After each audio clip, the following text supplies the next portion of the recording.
changed my life. How TED changed my life, Vanessa King.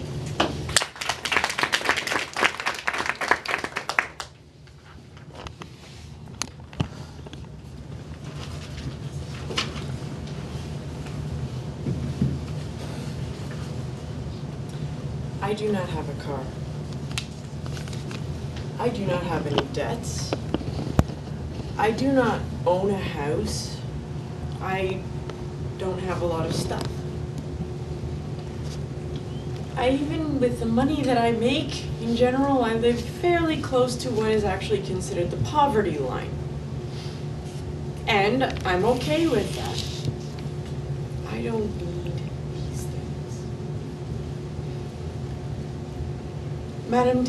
Madam Contest Chair, fellow Toastmasters, and welcome guests.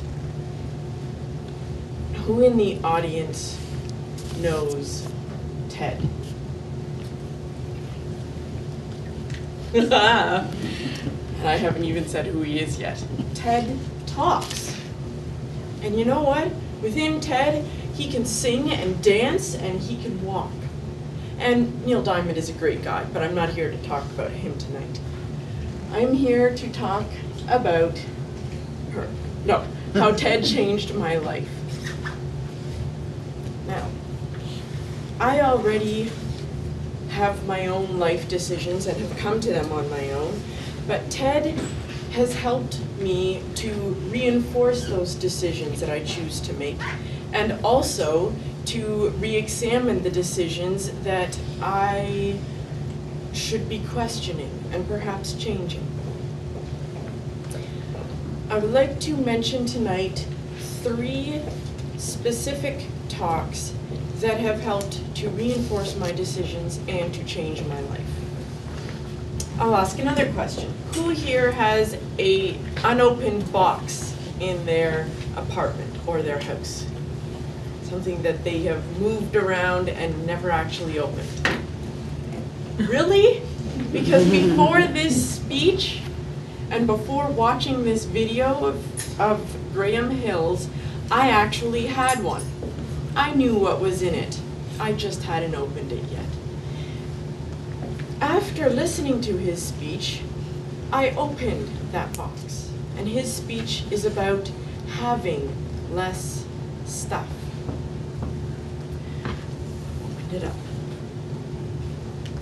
I critically examined what was in that box. And I decided what things I wanted to keep and what things I could get rid of. And that box became my transitional box. I would fill it up, and when it was full and when I got around to it, I would give the stuff to Sally Ann or Women's Shelter or a place that could use that stuff that I wasn't using.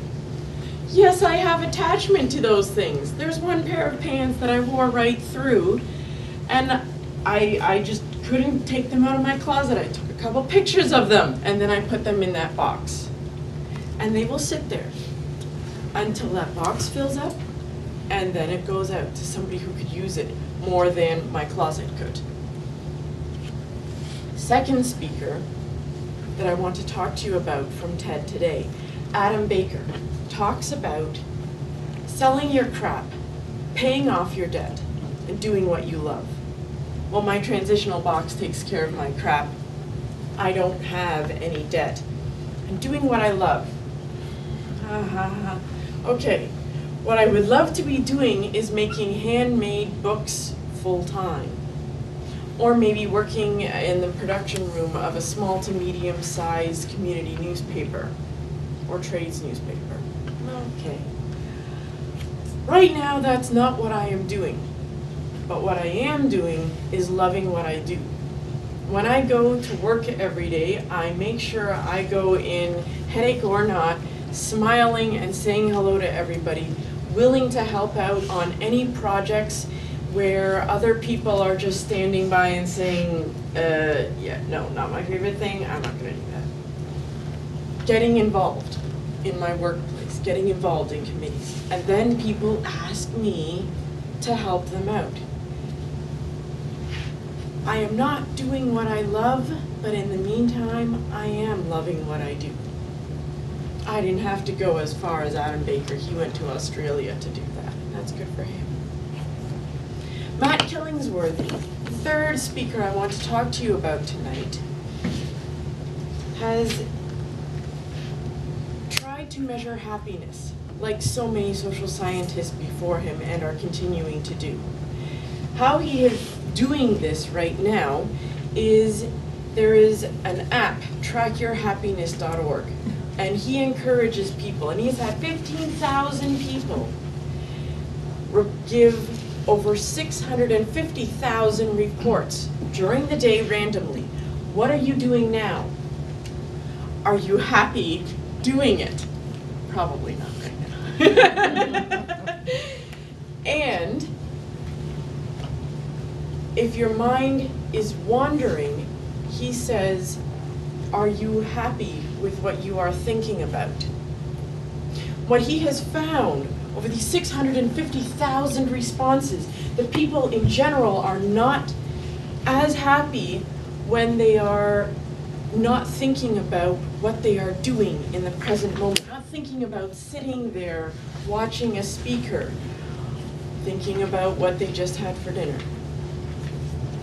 Now, that's like playing a lottery that you are guaranteed to lose. You could lose anything from $1 to $250,000. So he has, if we put that all together, what do we get? A recipe to be happier, staying in the present moment. That materialistic unattachment can be a good thing. Having less stuff can be very freeing. And that's just the tip of the iceberg. There are so many TED Talks around the world and so many chances for you to watch them and think for yourself, how do I measure up against who is speaking? What is their message? Am I living that message? And do I want to change what I do and change how I think to live that message? Sometimes the answer for me is, it was entertaining, but no. Sometimes TED has changed my life. Thank you.